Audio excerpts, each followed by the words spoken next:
होना हर मुसलमान के ज़िम्मे ज़रूरी है। ये ग़ज़वा 3 सने हिजरी शवालुल मुकर्रम 15 शवाल को ये जंग हुई है। इस जंग का पस मंज़र क्या था, क्यों ये जंग हुई, इसमें मुसलमानों ने कैसा किरदार अदा किया, नबी पाक अलैहिस्सलाम के उशाक ने इस पर हुजूर जाने आलम के ऊपर किस तरह अपनी जानिसारी का मुजाहरा किया, ये सारी बातें आप आज बयान में सुन सकेंगे। 2 सने हिजरी रमज़ानुल मुबारक में ग़ज़वा बदर हुआ है, बदर की लड़ाई हुई। तो बदर की लड़ाई में 70 काफिर मारे गए थे और 70 कैदी हुए थे। और बड़े बड़े जो कुफ़ारे कुरैश इनके सरदार थे वो बदर की लड़ाई में मारे गए थे। जैसे अबू जहल मारा गया, उतबा मारा गया, शैबा मारा गया और उमैया मारा गया। ये सब सरदार थे जिनके ऊपर पूरे कुरैश का जो ख़ानदान है वो डिपेंड करता था, काफिर थे। और जैसे ही ये ग़ज़वे से हार के शिकस्त खा के ये काफिर मक्का पहुँचे हैं तो इनके दिल के अंदर इंतकाम की जो आग थी वो शोले भड़का रही थी। और वैसे भी काफिरों की ये आदत थी कि उनका कोई बंदा मर जाता था तो जब तक मुकाबले में बदले में मारते नहीं थे उनको सुकून नहीं आता था।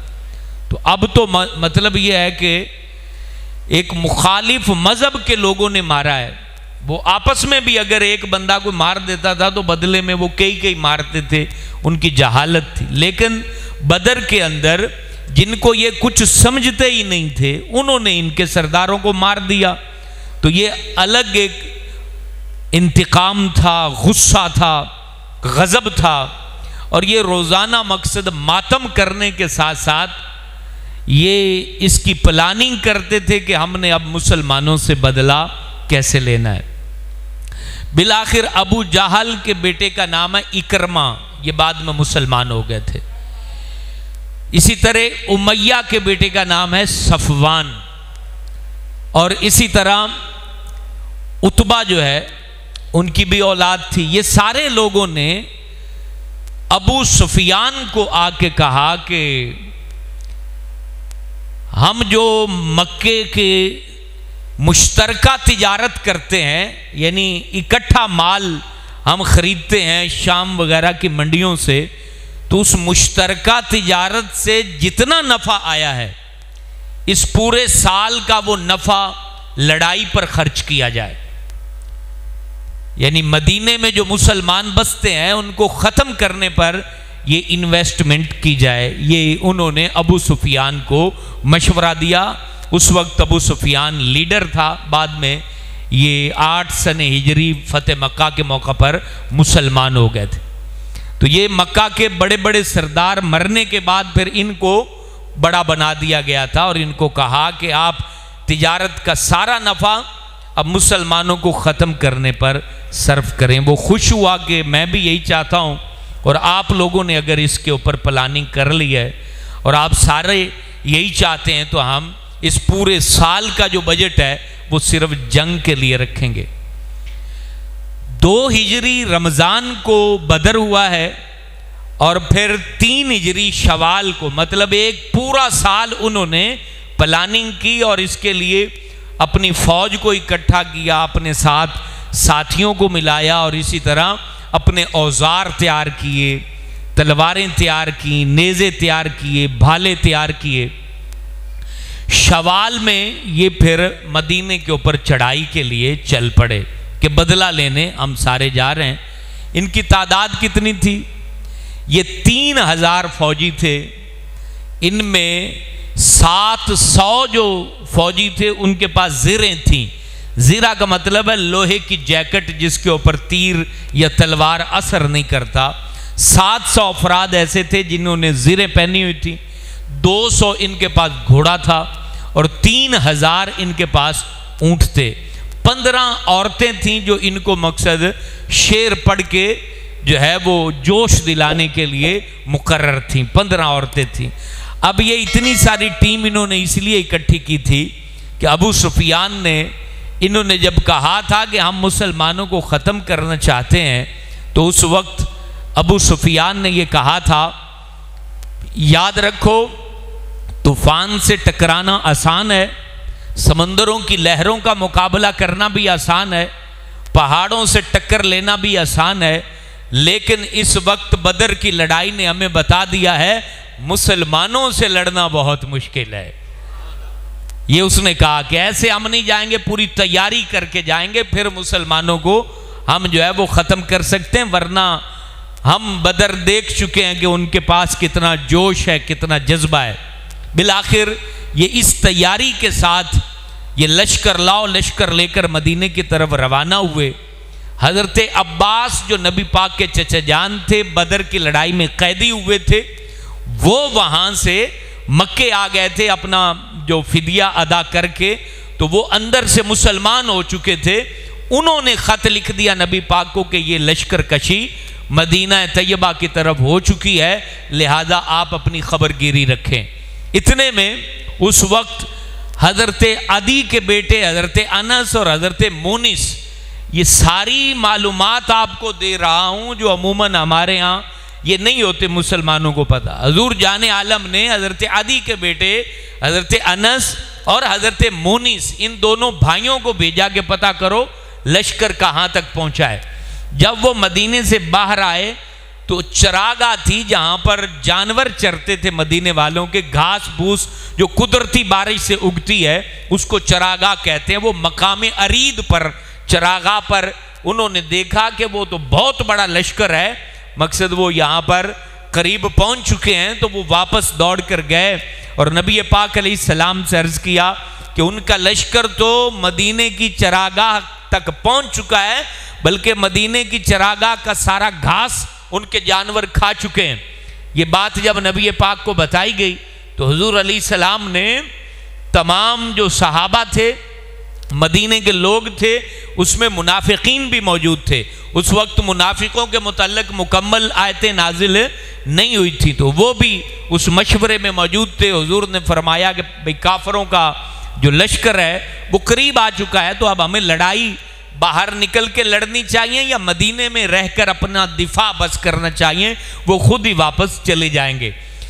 तो इतने में वो नौजवान जिन्होंने बदर की लड़ाई में हिस्सा नहीं लिया था, अगर आप तसव्वुराती दुनिया में गुम के ये मेरी गुफ्तगू सुनेंगे तो हो सकता है तसव्वुर में आप वो सारी चीज़ें महसूस भी करें। अब हुजूर जाने आलम मशवरा फरमा रहे हैं कि हम लड़ाई कैसे लड़ें, यहीं मदीने में रह जाएं और अपना दिफा करें, बच्चों को और औरतों को घरों में महसूर कर दें, ये बेहतर रहेगा या हम बाहर निकल के इनसे लड़ें। तो हुजूर फ़ख्र आलम जब मशवरा फरमाया तो वो नौजवान जो बदर की लड़ाई में मौजूद नहीं थे, उन्होंने अपने जज्बे का इजहार किया कि हुजूर हमें मौका दीजिए, हम काफरों से लड़ना चाहते हैं, हमें जिहाद का शौक़ है और हमारा ये शौक़ जो है आप पूरा करने दीजिए। ये जब गुफ्तगू हो रही थी तो नबी पाक मस्जिद पाक से अपने हुजरे में चले गए।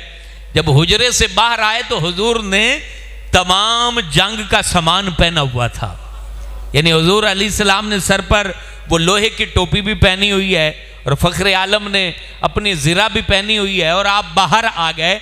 जब बाहर आए तो वो तमाम लोग जो इख्तिलाफ कर रहे थे कि हमें मकसद, कोई कह रहा था कि बाहर लड़ना चाहिए, कोई कह रहा था कि हमें मदीने में रह के लड़ना चाहिए, उनका इत्तिफाक हो गया भाई हुजूर जैसे कह रहे हैं कि वैसे हम उस बात पे मुत्तफिक हैं। तो नबी पाक से उन्होंने कहा कि हुजूर आपने जो कहा है हमें वही मंजूर है और हम मदीने में रहकर लड़ना चाहते हैं। तो नबी पाक ने कहा कि जब अल्लाह का नबी जिहाद का सामान पहन ले तो जब तक अल्लाह फैसला ना करे फिर वो उतारता नहीं है, लिहाजा अब सारे तैयारी करो और हम उनकी तरफ चलते हैं कि जहां काफर आ रहे हैं। वो ओहद की साइड पर उनका पड़ाव था। अब ओहद के मैदान में हुजूर क्यों गए उसकी भी वजह सुन लीजिए। 12 तारीख शवालुल मुकर्रम बरोज बुध 12 तारीख इस महीने की और बुध का दिन था। काफरों का लश्कर ओहद पहाड़ पर पहुंच चुका था। वो अपना पड़ाव कर चुके थे कि अब हमने मुसलमानों से लड़ाई करनी। नबी करीम अलैहिस्सलाम के घर पर इसीलिए हज़रत साद बिन मुआज, हज़रत साद बिन उबादा, हज़रत उसैद बिन हुज़ैर, ये 3 सहाबी हैं जिन्होंने सारी रात हुजूर के दरे दौलत पर पहरा दिया। ये वो खुशनसीब हैं जो हुजूर के पहरेदार बने। और नबी पाक अलैहिस्सलाम के बाकी जो जानिसार साहबा हैं उन्होंने भी मदीने में मुख्तलिफ जगहों पर चौकियां बना के पहरा दिया भी कहीं रात सोए हुए ये हमला न कर दें। नबी पाक ने नमाज जुमा अदा की और नमाज जुमा के बाद 14 तारीख को हुजूर जाने आलम ओहद मैदान की तरफ चले हैं। रात क़याम आपने बनु नजार के पास फरमाया है और उसके बाद फजर के वक्त हुजूर फ़ख्र आलम, ये चूंकि 3 मील का सफ़र है तो फजर के टाइम हुजूर जाना सल्लल्लाहु अलैहि वसल्लम ओहद के मैदान में पहुंच गए और वहां पर हज़रत बिलाल हबशी ने अजान फजर पढ़ी और नबी पाक ने जमात कराई। अब दुश्मन सामने बैठा हुआ है, फजर का वक्त है, नबी करीम अलैहिस्सलातु वस्सलाम हज़रत बिलाल से कहते हैं आप अजान पढ़िए और मैं जमात कराता हूँ। आपने जमात कराई। मेरे दोस्तों, इस पे ज़रा ठहर के ठंडी तबीयत से सोचिए, ग़ज़वा ओहद में इतनी मुश्किल कंडीशन में अगर नमाज की माफ़ी का ऐलान नहीं हुआ है तो तेरी मेरी दुकान की वजह से नमाज कैसे माफ़ हो सकती है।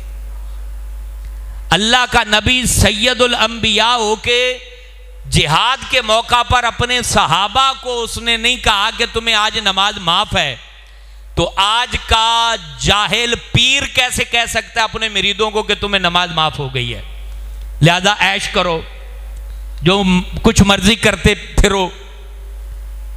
अगर ग़ज़वा ओहद में नमाज फजर पढ़ी गई है और बिला शक व शुबा पढ़ी गई है तो फिर कौन मुसलमान ये दावा कर सकता है कि मैं नमाज नहीं पढ़ूंगा तो मुझे कोई पूछने वाला ही नहीं है। लिहाजा अपनी फिक्र को दुरुस्त कीजिए, अपने इल्म को ठीक कीजिए। और एक होता है गलती करना, एक गलती कोई दुरुस्त समझना, इसमें बड़ा जमीन आसमान का फर्क है। एक बंदे की नमाज रह गई है तो कम से कम ये तो सोचे कि मेरी रही है, मैंने कुछ नुकसान किया है, फिर वो तौबा भी करेगा। एक बंदा नमाज छोड़ के ये समझता है कि मैंने कोई गलती की ही नहीं है, मेरी तो नमाज कभी कज़ा हुई नहीं है, ऐसा वो नीति नहीं जड़ी कज़ा होवे। बाज लोग ये कहते हैं भी हम तुम्हारे वाली नमाज नहीं पढ़ते जो कज़ा होती, हम तो वो पढ़ते हैं जो कज़ा ही नहीं होती। पता नहीं कौन सी पढ़ते हैं ये, अल्लाह माफ़ करे। तो ये सब जहालत, हमाकत, बेवकूफ़ी, नादानी और वो बातें हैं जो कब्र में जाने के बाद बंदे को पछतावे की तरफ ले जाती हैं। लिहाजा नमाज रह गई है तो कज़ा कर ले। देखें, एक नमाज ही तो ऐसी इबादत है जो बगैर किसी कंडीशन के हमारे ऊपर लाजिम है। सिर्फ उस सूरत में माफ़ है जब हम बेहोश हो जाएं, उसके अलावा ये कोई माफ़ी नहीं है। एक बंदा बीमार पड़ा है, पानी को हाथ नहीं लगा सकता तो वो तयम्मुम कर ले और जो है वो आंखों के इशारों से नमाज पढ़ ले, हाज़िरी दे अल्लाह के दरबार में। ये नमाज ऐसी चीज़ है। तो ये अलगर्ज ये है कि बदर के मैदान में हुजूर जाने आलम फजर में पहुँचे हैं, 15 तारीख फजर ओहद के मैदान में। अब यहाँ एक बड़ा अजीब व गरीब वाक़या दरपेश हुआ जिसकी आयत मैंने आपके सामने तिलावत की है, वो भी सुन लें। नबी करीम सल्लल्लाहु अलैहि वसल्लम जब ओहद के करीब थे तो यहूदियों का एक लश्कर करीब आया था और हुजूर फ़ख्र आलम ने पूछा कि ये क्यों आए हैं। कहा कि ये अब्दुल्ला बिन उबई बिन सलूल जो मुनाफिक था, ये उसके हलीफ हैं और ये लोग यहाँ इसका साथ देने आए, मतलब मुसलमानों के लश्कर में शामिल होने आए। तो नबी पाक ने कहा कि मुशरिकों से लड़ने के लिए हमें मुशरिकों का साथ नहीं चाहिए, ये लौट जाएं, हम अकेले ही काफ़ी हैं मक्के वालों के लिए, हम अकेले लड़ लेंगे। जब वो लौटे तो जो मुनाफिक था अब्दुल्ला बिन उबई बिन सलूल, इसके साथ 300 का लश्कर था और टोटल मुसलमानों की तादाद 1000 थी। 300 जो उसके साथ थे वो वापस चल पड़े और वो साथ इसलिए मिला था कि एंड पर जाके मैं वापस हटूंगा, जब मैं वापस हटूंगा तो मुसलमान बददिल हो जाएंगे और ये भाग जाएंगे। उसने वही शरारत की, वो 300 के लश्कर को करीब ओहद के ले जाके वापस चल पड़ा। जब वापस चला तो दो बरादरियां, बनु सलमा और बनु हारिसा। बनु सलमा ये खजरज कबीले की बरादरी थी और बनु हारिसा ये औस कबीले की बरादरी थी। ये बरादरियां भी वापस पलटना शुरू हुई, लेकिन रब ने इन पर मेहरबानी की। 300 मुनाफिक तो वापस चले गए जो अब्दुल्ला बिन उबई के साथ आए थे, लेकिन जब ये दो वापस हटने लगे जो कि सच्चे मुसलमान थे, तो अल्लाह ताला कहता है इज़ हम्मत ताइफतानी मिनकुम अन तफशला, कि तुम में से दो गिरोह बुज़दिली का इरादा कर चुके थे, वल्लाहु वलियुहुमा, रब ने उनको उससे बचा लिया। रब ने बचा लिया, रब ने मेहरबानी की और वो दोबारा शामिल हो गए। और ये लोग जब शामिल हो गए तो फिर ओहद के मैदान में ये 700 अफराद नबी पाक के साथ पहुंचे। मुकाबले में 3000 थे और ये 700 थे। इनमें 100 के पास ज़िरा थी, 2 घोड़े थे, चंद ऊंट थे और कुछ तलवारें थी। ये ओहद के मैदान में फिर नबी पाक ने इन 700 को तरतीब दिया। उनमें से 50 को अब्दुल्ला बिन जुबैर की सरदारी में कोहे एनीन, जो छोटी पहाड़ी थी, उसके ऊपर खड़ा किया कि तुम बस सिर्फ यहीं खड़े रहोगे, क्योंकि हो सकता है कि दुश्मन पीछे से मुसलमानों पे वार न कर दे। तो वो 50 वहां खड़े हुए। हजूर फख्र आलम ने कहा जंग जीतें या हारें, तुमने यहां से हिलना नहीं है। वो वहां हजरत अब्दुल्ला बिन जुबैर की क़ियादत में खड़े हो गए। उसके बाद ये तरतीब, सफ़ें तरतीब दी गई। दाईं तरफ वालों को हजरत उकाशा असदी का सरदार बनाया गया, इसको कहते हैं मैमना, और बाईं साइड वालों को कहते हैं मैसरा। बाईं साइड वालों को जो है वहाँ पर हजरत अब्दुल असद को जो है मखजूमी बुजुर्ग थे, उनको उस साइड का सरदार बनाया गया। और फिर जो पीछे वाले थे और आगे वालों को मुकदमा कहते हैं। हजरत अबू उबैदा बिन जरा और हजरत साद बिन अबी वकास ये अगली सफ़ों के निगरान बने, और पीछे वाली जो सफ़ें थीं उसके निगरान हजरत मिक़दाद बने। और झंडा जो है वो रसूल अकरम सल्लल्लाहु अलैहि वसल्लम ने मुहाजिरीन का झंडा हजरत अली उल मुर्तज़ा के हाथ में पकड़ाया था। जब ये जंग के लिए सारे उधर से काफिर भी तैयार हो गए, इधर मुसलमान भी तैयार हो गए, और हुजूर ने देखा कि उनका झंडा बनु अब्दुद्दार कबीले के आदमी के पास है, तो रसूलुल्लाह सल्लल्लाहु अलैहि वसल्लम ने अपना झंडा बनु अब्दुद्दार के खूबसूरत नौजवान हजरत मुसअब बिन उमैर के हाथ में पकड़ा दिया। हजूर जाने आलम का ये ऐसा शहजादा था, यानी मुसअब बिन उमैर ऐसे सहाबी थे कि ये बड़े अमीर कबीर घराने से ताल्लुक़ रखते थे, और शक्लो शबाहत में ये नबी पाक से हल्के फुल्के मिलते थे। चेहरा इनका गोरा था और ख़ूबसूरत थे। तो हज़रत मुसअब बिन उमैर को रसूलुल्लाह ने झंडा पकड़ाया। अब जंग तैयार हो चुकी है, जंग की भट्टी गर्म हो चुकी है। सामने से जिसने सबसे पहले जंग का दावा किया और जंग लड़ने के लिए उभारा, वो मदीने का ही शख्स था जिसका नाम था अबू आमिर औसी। ये कबीला औस का शख्स था। अब ये बात बड़ी गौर तलब है, ये इतना परहेजगार था हजूर की आमद से पहले कि लोग इसकी परहेजगारी की वजह से इसको राहिब कहते थे। राहिब का मतलब होता था इबादत गुजार। अबू आमिर औसी को राहिब कहा जाता था, लेकिन नबी पाक जब मदीने आए और लोग हुजूर को मानने लगे तो उस हसद में ये बंदा बदबख्त काफिर हो गया। उस हसद में काफिर हो गया, यानी मेरे बजाय इनको मान रहे हैं। ये है हसद, इतनी बड़ी बुरी बला है। इबादत गुजार बंदा हो, हाजी नमाजी हो, आलिम मुफ्ती हो, पीर फकीर हो, ये हसद जो होता है ना, ये हसद बंदे को आसमान से उठाकर जमीन पे फेंक देता है। इसलिए आपके सामने कोई बंदा कैसे ही तरक्की करे, आप उसके लिए दुआ करें। जब दुआ करेंगे तो अल्लाह आपके दिल को हसद की बीमारी से पाक फरमा देगा। अब ये अबू आमिर राहिब मशहूर था, इबादत गुजार मशहूर था, लेकिन रसूलुल्लाह सल्लल्लाहु अलैहि वसल्लम की इज्जत देख के ये बंदा काफिर हो गया और नबी पाक ने इसको फासिक कहा, यानी लोग इसको राहिब कहते थे। हुजूर ने कहा राहिब ना कहो, ये फासिक है।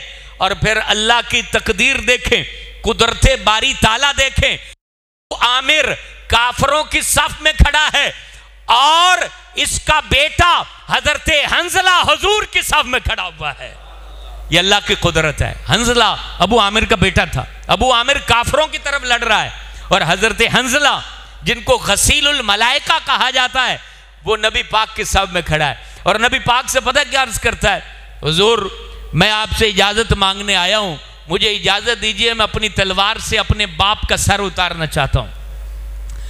अबू आमिर औसी के मुतालिक हजरत हंजला ने नबी पाक से यह कहा कि यह बदबख्त आपके खिलाफ खड़ा है, मैं इस लड़ाई में इसको काटना चाहता हूं। हुजूर ने फरमाया नहीं, मैं तुम्हारी तलवार से तुम्हारे बाप का जो है ना वो कत्ल नहीं देखना चाहता, तुम अपने वालिद को कत्ल नहीं करोगे। वो मरा जरूर लेकिन दूसरे सहाबा की तलवारों से मरा। तो ये रब की कुदरत है, अल्लाह ताला की कुदरत से डरना चाहिए, ये बात याद रखें। ये मुल्ला मौलवी बन के बंदा रब की खुफिया तदबीर से निकल नहीं सकता। बंदा किसी मौलवी का पुत्र हो या बंदा किसी पीर साहब का पुत्र हो या बंदा जनाब तहज्जुद गुजार हो, 18 हज कर चुका हो, याद रखें हर वक्त मुझे और आपको रब से डरना चाहिए, अल्लाह से डरना चाहिए और रब ताला का खौफ रखना चाहिए। तकब्बुर बर्बाद कर देता है और बंदा जब रब का डर ही दिल से निकाल दे तो फिर वो बच नहीं सकता। इसलिए ये बातें खोल के आपके सामने रख रहा हूं ताकि हमें दुरुस्त इल्म मिले और हम ठीक राह को पहुंचे और हम हकीकत तक पहुंचने वाले बन जाएं और हम समझदार हो जाएं और हम समझने वाले बन जाएं। याद रखना, नोट में बाबे कैद आजम की तस्वीर को सीधा करने से बंदा अक्लमंद नहीं बनता। समझ आ गई? नोटें सीधी करने से बंदा अक्लमंद नहीं बनता, बैंक बैलेंस बढ़ाने से बंदा अक्लमंद नहीं बनता, दौलत ज्यादा इकट्ठी करने से बंदा अक्लमंद नहीं बनता। अक्लमंद बंदा वो है जो अपने रब को जान गया, जो रसूलुल्लाह को पहचान किया। हाँ, ये बात याद रखना। अल्लाह करे कि अकल आ जाए, अकल आ जाए हम लोगों को। नबी पाक सरवरे कायनात सल्लल्लाहु अलैहि वसल्लम के सामने जो लड़ रहे थे, क्या उनके पास शौर नहीं था? क्या वो तिजारतें नहीं करते थे? सब कुछ करते थे, लेकिन वो नबी को नहीं पहचान सके, वो अल्लाह को नहीं पहचान सके, वो ये नहीं जान सके कि वो इंसान है और उन्होंने मरना है, और वो बदबख्त हो गए। अबू आमिर सामने आया, अब जंग का आगाज होता है। अबू आमिर सामने आके कहता है, ऐ मदीने के लोगों, मक्के वालों को उसने कहा कि मैं पहले इनको अपना वास्ता देता हूं ताकि ये भाग जाएं, लेकिन खुदा की कसम, जिसको नबी से मोहब्बत हो गई फिर वो रिश्ते थोड़ी देखता है, फिर वो ताल्लुक थोड़ी देखता है, फिर वो ये थोड़ी देखता है कि मेरे मुकाबिल कौन खड़ा है। हुजूर जाने आलम अलैहिस्सलातु वस्सलाम के उस शाख के सामने अबू आमिर औसी, जो मदीने का रहायशी था, मदीने का रहने वाला था, मदीने वालों को अपने बारे में कहता है, ऐ मदीने के लोगों, जानते हो मैं कौन हूं? तो आगे से पता उन्होंने क्या जवाब दिया? कहते हैं, जानते हो मैं कौन हूं? जिनको तुम तारीफ करते थे मैं वो हूं और मैं इधर खड़ा हूं। तो सब ने बैक आवाज कहा, हां हम जानते हैं तू फासिक है। कुछ अरसा पहले यही लोग इसको राहिब कहते थे, इबादत गुजार कहते थे, लेकिन अब उन्होंने कहा कि तुम फासिक हो, गुनाहगार हो, बदबख्त हो, जलील और रुसवा हो। ये बात जब उसने सुनी तो तीर की बरसात कर दी। हुजूर जाने आलम के सहाबा के ऊपर तीर बरसाना शुरू कर दिए, यहां तक कि जब मुसलमानों ने तीर बरसाए तो वो भाग निकले और बिल आखिर उनको जो है वो शिकस्त उठानी पड़ी जो अबू आमिर के साथ आए थे। अल्लाह अल्लाह मेरे दोस्तों, इस वाक़े के अंदर ऐसी ऐसी बातें तारीख़ ने लिखी हैं कि अक्लें हैरान हो जाती हैं। जब हुजूर जाने आलम सफ़ बंदी फरमा रहे थे तो एक लड़का जिसका नाम हज़रत राफ़े था, उसकी उम्र थोड़ी थी, कद छोटा था और सब देखा जा रहा था सफ़ों में कि कोई बच्चा ना आ जाए या कमज़ोर ना आ जाए। तो जब उसके पास सहाबा पहुँचे तो हज़रत राफ़े अपनी उंगलियों के ऊपर खड़े हो गए, पैर की उंगलियों पर खड़े हो गए कि हमें हटा ना दिया जाए, हमें वापस ना फेर दिया जाए। हज़रत राफ़े को अकाउंट कर लिया गया। आगे जब पहुंचे तो एक और बच्चा खड़ा था जिसका नाम था हज़रत सामुरा।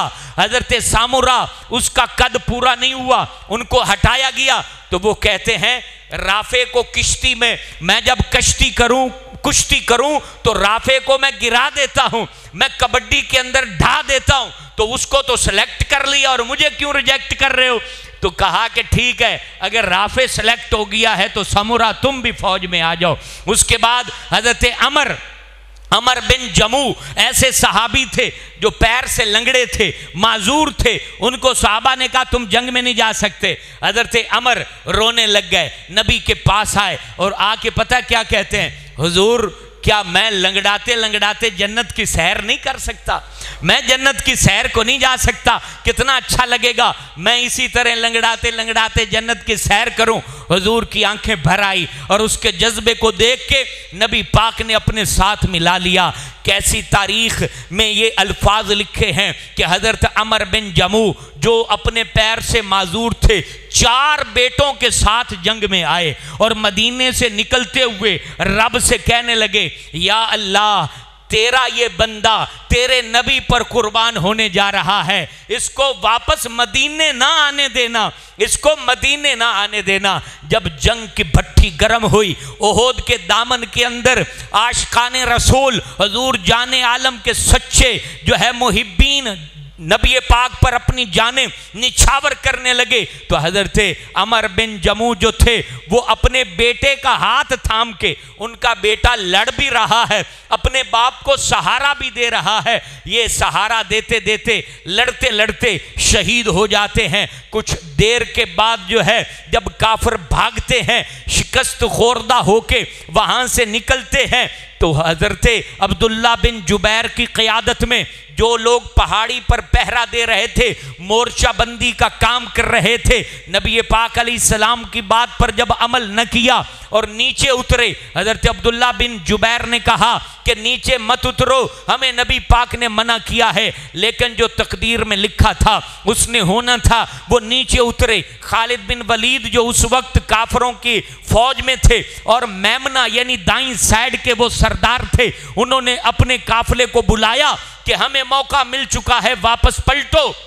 वो वापस पलटे और उस तरफ से जब मुसलमानों की पीठ पीछे से हमला किया, मुसलमानों के ऊपर उन्होंने यकबारगी जब हमला किया, हज़रत मुसअब बिन उमैर नबी पाक अलैहिस्सलातु वस्सलाम के प्यारे सहाबी अपने हाथ में झंडा लिए खड़े हैं और उनके बाजू के ऊपर तलवार चलती है और तलवार से बाजू कट जाता है और वो झंडे को अपने जो है वो बाएं हाथ में पकड़ते हैं, बायां हाथ भी कट जाता है, तो वो अपने कटे हुए हाथों के साथ झंडे को सीने से लगा लेते हैं। ऐ मस्जिदों में आकर सजदे करने वालों, ऐ कुरान को सामने रखकर कुरान की तिलावत से लुत्फ अंदोज होने वालों, ऐ जुमा की नमाज पंखे के नीचे बैठकर पुरसकून अंदाज से पढ़ने वालों, तुम्हें क्या खबर है कि ये नमाजें तुम तक कैसे पहुंची हैं, ये इबादत तुम तक कैसे पहुंची है, ये पैगाम इस्लाम तुम तक ऐसे नहीं पहुंचा है। इसके लिए रगे जान कटाई गई है, इसके लिए खून के कतरे बहाए गए हैं, इसके लिए आज़ा को कटवाया गया है, इसके लिए लाशों के मुसले हुए हैं, इसके लिए जानों के नजराने दिए गए हैं। हज़रत मुसअब बिन उमैर जिनका चेहरा चिट्टा साफ था, मुझे बताइए आपका पुत्र गोरा चिट्टा साफ सुथरा हो और आपके सामने मर रहा हो, आप बर्दाश्त करेंगे? नहीं करेंगे, लेकिन इस्लाम ने कैसे कैसे नौजवान शहीद करवाए हैं ये तारीख में लिखा हुआ है। लेकिन आज के मुसलमान के पास सिर्फ नमाज का भी वक्त नहीं है, आज का मुसलमान सिर्फ कुरान पढ़ने को तैयार नहीं है, आज का मुसलमान मस्जिदों को आबाद करने के लिए तैयार नहीं है। आज का मुसलमान समझता है मेले झमेले करके, सर्कसें लगा के, आज का मुसलमान समझता है नाच गाने करवा के हम पता नहीं बख्शे जाएंगे और हम अल्लाह को राजी कर लेंगे। अल्लाह को राजी यूं किया जाता है, मुसअब बिन उमैर का दायां बाजू कट चुका है, बायां बाजू कट चुका है और कटे हाथों के साथ वो झंडे को यूं पकड़ के खड़े हैं और उधर से तीर चलता है, तीर सीने में पेबस्त हो जाता है और फिर जाके वो जामे शहादत नोश करते हैं और नोश करने के बाद जैसे ही गिरते हैं, क्योंकि इनका सफ़ेद चेहरा जब साइड से किसी ने देखा मशहूर कर दिया कि रसूल अकरम सल्लल्लाहु अलैहि वसल्लम शहीद हो चुके हैं, हर तरफ थरथरी मच गई। नबी पाक को देख के जीने वाले रोने लग गए, कांपने लग गए, तलवारें हाथ में शल हो गई, गिर गई और वो लोग मौत के मुंतजिर होने लगे और उनको देख के लगता था जैसे ये पत्थर बन चुके हैं। इतने में हजरत अनस के चचा हजरत अनस बिन नदर आगे बढ़ते हैं और एक फौज, मुसलमानों की फौज जो बैठी रो रही है, उनसे कहते हैं तुमने तलवारें क्यों डाल दी हैं और तुम यहां परेशान क्यों बैठे हो?